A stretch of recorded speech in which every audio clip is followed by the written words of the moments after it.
La noche se deshilacha en un zumbido de radio.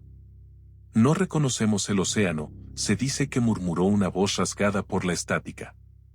Aviones que partieron con combustible suficiente, marineros que conocían cada brillo del horizonte, y sin embargo, algo en ese triángulo de agua parece torcer la orientación más básica, la de volver a casa. Imagina el mapa, vértices en Florida, Bermudas y Puerto Rico. Un área donde la corriente del Golfo avanza como un río dentro del mar, rápida, templada, impredecible. Brújulas que según relatos antiguos, se comportaron de forma caprichosa, bancos de nubes que se cierran como párpados, destellos sin origen que cortan la noche. Los archivos mencionan tormentas repentinas y comunicaciones confusas. Pero entre marchas de instrumentos y órdenes repetidas, queda un detalle, la duda. Una duda que crece cuando todo suena normal y aún así, la ruta no aparece. ¿Es posible perder el norte en un cielo despejado? ¿Puede la geometría del océano alterar la confianza de quien lo navega? En la costa, el faro emite su pulso habitual. En el aire, los altímetros siguen marcando. Y sin embargo, hay tripulaciones que afirmaron no reconocer la textura del agua. Algunos sostienen que allí la línea entre el día y la noche se vuelve más delgada, que el horizonte se repliega sobre sí mismo y cambia las distancias sin avisar. Otros señalan condiciones atmosféricas muy concretas y nada más. Si esa frase de radio te late en la cabeza como un eco, no reconocemos el océano, acompáñame. Más adelante escucharás por qué ese fragmento perdido entre la estática podría encajar con un patrón que pocos han mirado con calma. Y quizá entiendas por qué algunos regresan con historias que prefieren contar en voz baja. Archivo de invierno, 1945, extracto reconstruido, último contacto irregular. Formación desordenada. Se desaconseja aterrizaje en el mar por oleaje. El papel amarillea, los márgenes anotados a mano con flechas y signos de interrogación. Según documentos consultados por historiadores, la cadena de órdenes se fracturó, voces superpuestas, correcciones tardías, latitudes estimadas a ojo. Nada sobrenatural en las letras. Y sin embargo, falta algo, la orientación que no llega. Algunos investigadores señalan una explicación terrestre, líneas de turbonadas que al caer sobre aguas cálidas, fabrican paredes de lluvia y viento capaces de desordenar cualquier formación. Hay quien describe olas piratas que brotan sin aviso, torres de agua que se elevan por encima de la lógica del mar. Se dice que liberaciones súbitas de metano en el fondo podrían en condiciones extraordinarias, restar flotabilidad al agua y al ánimo de quien la cruza.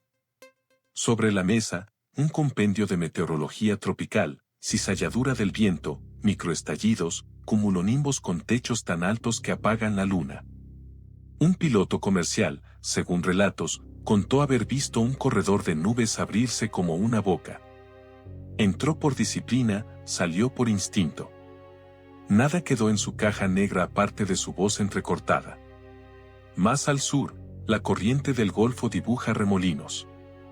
Su calor alimenta tormentas que se encienden y apagan con la velocidad de una chispa. Si un capitán calcula su deriva con una referencia fija y esa referencia se mueve, la carta se vuelve trampa. Y cuando la carta falla, la radio se llena de órdenes. Unos gritan altitudes, otros declaran rumbos, y alguien repite, casi para sí, no reconozco el océano.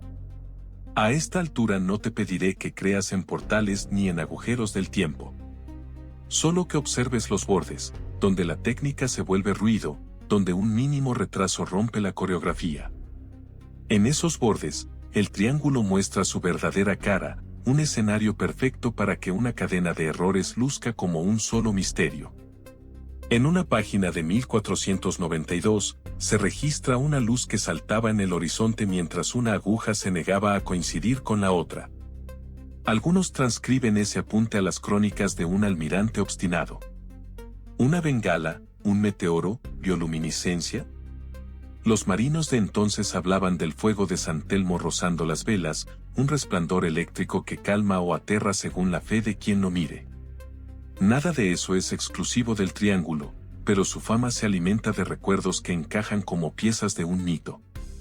Cerca de estas aguas, los taínos navegaron sin brújulas, leyendo el alfabeto del mar, aves, corrientes, espuma y nubes. Los europeos trajeron agujas que buscaban el norte y mapas que prometían certezas. Entre ambas miradas se abrió una grieta cultural, lo que para unos era normal, para otros fue presagio. Algunos sostienen que, hacia comienzos del siglo XX, la llamada línea agónica, donde la brújula marca el norte verdadero, rozó esta región, confundiendo a navegantes inexpertos. No dura para siempre, se desplaza con la respiración del planeta. A medianoche, el agua parece un vidrio oscuro. En ciertos días, el plancton brilla al paso de la quilla, un camino fosforescente que sugiere direcciones falsas.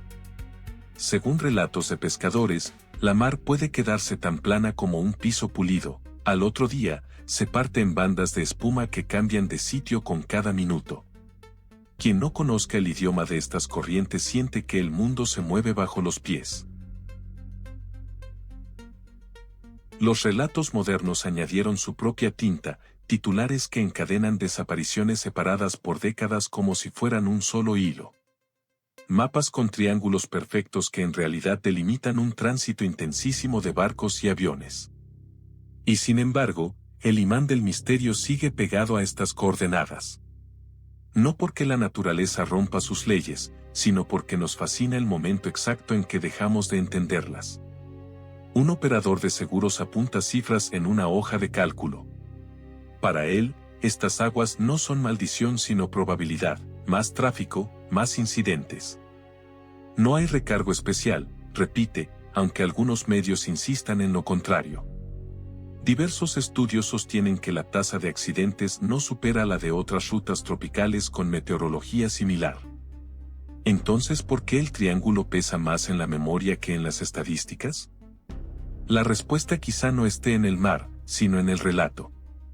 Cuando un carguero desaparece por una vía conocida, fuego, avería, error humano, su historia se apaga rápido. Pero si la causa no se recupera o no hay restos, entra en otra categoría, la de lo que podría ser. Allí crecen teorías que tocan el borde de la ciencia, variaciones magnéticas locales, corrientes descendentes capaces de aplastar una aeronave, turbulencia clara que no ensucia el radar.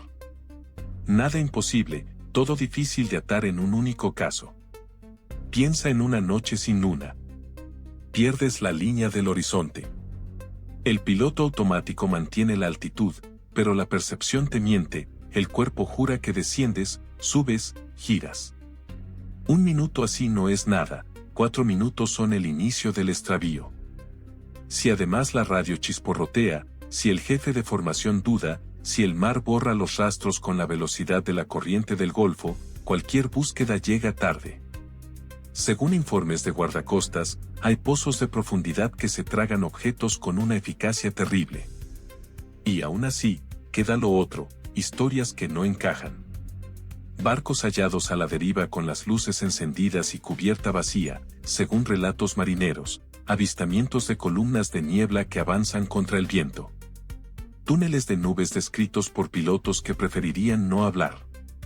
Tal vez el triángulo no sea un lugar, sino la intersección de tres fuerzas, naturaleza compleja, tecnología al límite y nuestro deseo de que exista un misterio.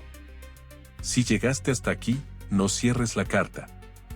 Falta una pieza que rara vez se muestra completa, las últimas palabras que conectan la desorientación con el mapa. La grabación cruje como una hoguera mojada. Voces superpuestas, ves tierra. Todo se ve extraño. Mantén formación. Se cita que alguien pronunció, los instrumentos están locos. Luego el silencio, un silencio lleno de motores que no sabían a qué dirección obedecer. No es la primera vez ni sería la última que un equipo se enfrenta a la pregunta que nadie quiere formular en vuelo, ¿y si nuestra confianza es el error? Hagamos el recorrido inverso. Quita una pieza del mosaico, ya no hay brújula que fluctúa, solo un cálculo que se demora. Quita otra, la pared de lluvia no aparece en el radar. Una más, la corriente arrastra todo hacia el noreste más rápido de lo previsto. No queda un monstruo oculto, sino una suma minúscula de desajustes. Lo suficiente para que la ruta de regreso se vuelva un espejismo. Algunos sostienen que en esas noches, el mar imita a un desierto, sin marcas, sin escalas, sin proximidad visible. Según registros, muchos casos han encontrado explicación con el tiempo, otros no. Tal vez el triángulo sea una pregunta útil, obliga a revisar procedimientos, a afinar protocolos, a recordar que la naturaleza no negocia con nuestra prisa. Y también es un espejo, devuelve nuestra necesidad de creer que lo inexplicable tiene un patrón secreto. Así que aquí está la promesa, no hay una llave maestra. Hay alertas, hay ciencia, hay memoria. Y hay respeto por un océano que no regala segundas oportunidades. Si te quedas con una idea, que sea esta, el verdadero misterio quizá no esté en el agua, sino en cómo contamos lo que el agua nos hace. Cierra el mapa cuando quieras, pero no cierres la conversación. Déjame tu teoría en los comentarios, error humano, clima, mito. Guarda este video si te acompañó la intriga y compártelo con quien creas que navegará pronto por estas coordenadas. Si quieres más viajes como este, suscríbete, la próxima historia ya está trazando su propio triángulo en el horizonte.